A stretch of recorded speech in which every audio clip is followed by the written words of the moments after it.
Wyoming wide receiver Milo Hall is on the move.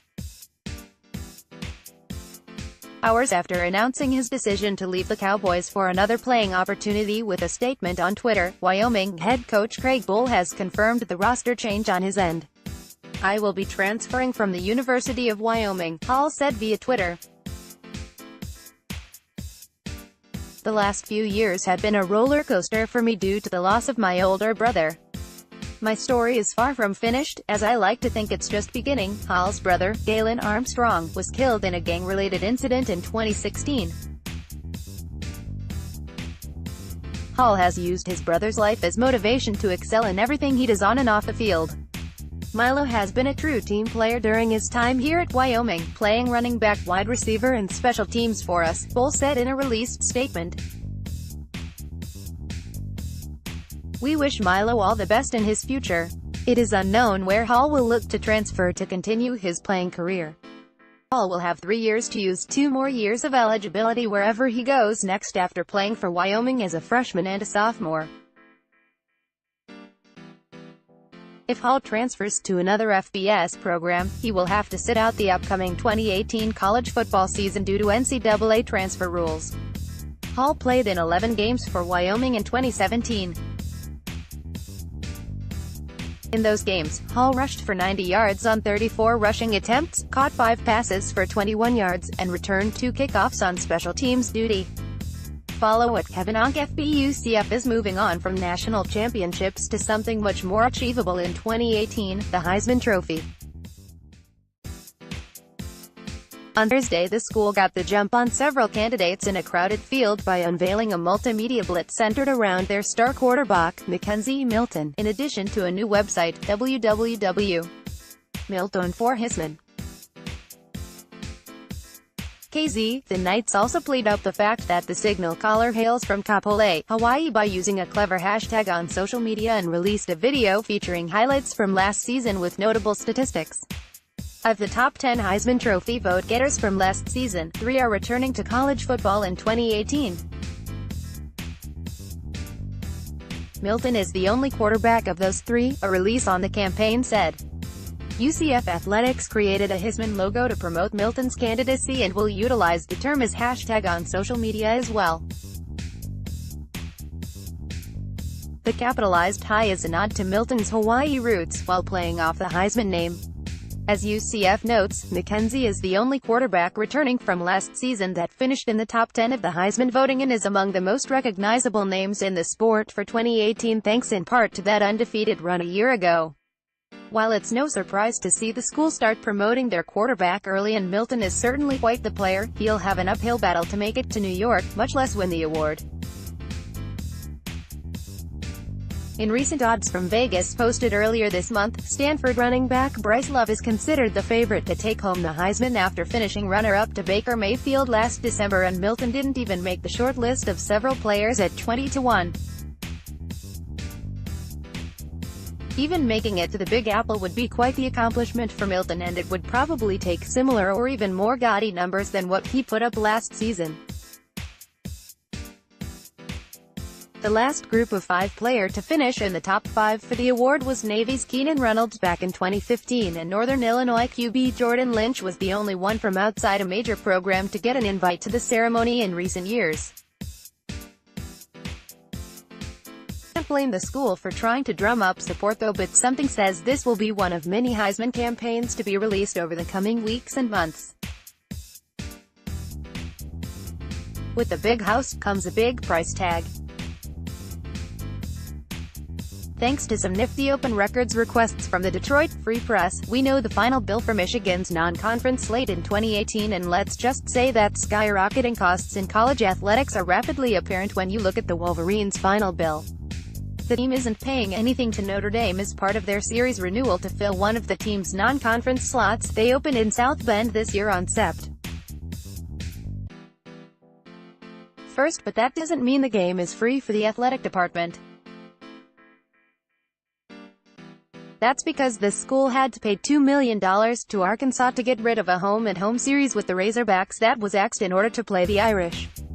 The team's other 2 non-conference games don't come cheap either. Per the Free Press, SMU is picking up a $1.4 million check for their game in Ann Arbor on Sept. 15 and in-state program Western Michigan is taking home $1.2 million for their matchup the week prior on Sept. 8. Factor in the payment to Arkansas and you come up with a grand total of $4.6 million for the 2018 slate. To give you an idea of how those costs keep going up, the Wolverines will be paying out some $1.8 million to Arkansas State in 2020. Good work when you can get it though. Of course all these payouts are a drop in the bucket for Big Blue as the school spent $175 million on athletics in 2017 and will see their payouts from the Big Ten shoot up from $36 million to a projected $52 million this year. Everything's bigger in the state of Texas. That almost certainly includes piles and piles of cash for sports. USA Today has released their latest deep dive into the finances of schools across the country and not surprisingly, Texas and Texas A.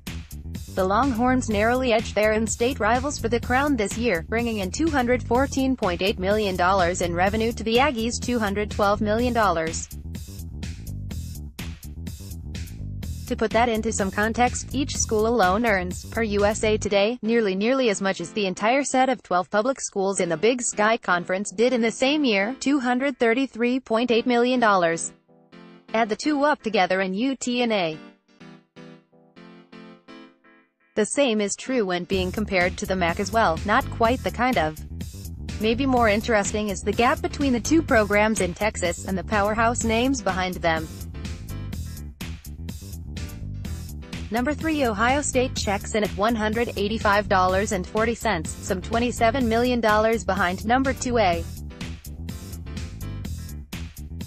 The Aggies are also way out in front of the sec's next biggest in Alabama, a $38 million gap, and Georgia, $54 million. Both Lone Star State schools also spent quite a bit of that intake despite finishing in the black for 2017.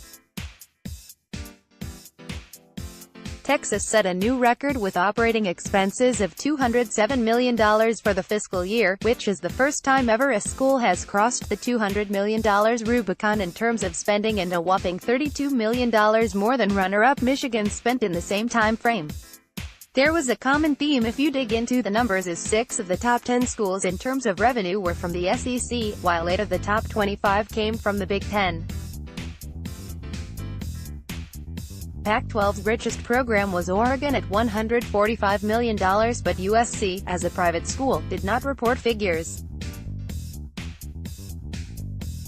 The ACC seemed to lag behind their Power 5 peers on the list, with Florida State the highest-ranked school at No.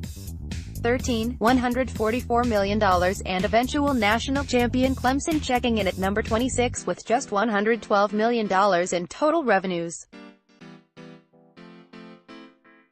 The full list of revenues and expenses can be found here. Dallas Davis may have left one FBS school in Alabama, but, as it turns out, he won't be leaving the state and continuing his collegiate playing career. This offseason, Davis unexpectedly opted to transfer out of South Alabama. This week, the quarterback's name was added to the online roster for the UAB football program, indicating a transfer into Bill Clark's squad. A school spokesperson subsequently confirmed that Davis is indeed a part of the Blazers football team, with Elle.com writing that it could not immediately confirm if Davis is on scholarship or is a walk-on. Regardless of whether he's on scholarship or not, he will join the Blazers as a graduate transfer. That gives the quarterback immediate eligibility for what will be his final season of eligibility in 2018. The last 3 seasons with the Jaguars, Davis passed for 4,169 yards, 20 touchdowns and 20 interceptions. He also accounted for 246 yards and another 3 touchdowns on the ground. 6 of Davis's 16 career starts came during the 2017 season. Davis entered spring practice as USA's starting quarterback but abruptly left the football program a couple of days prior to the team's annual spring game.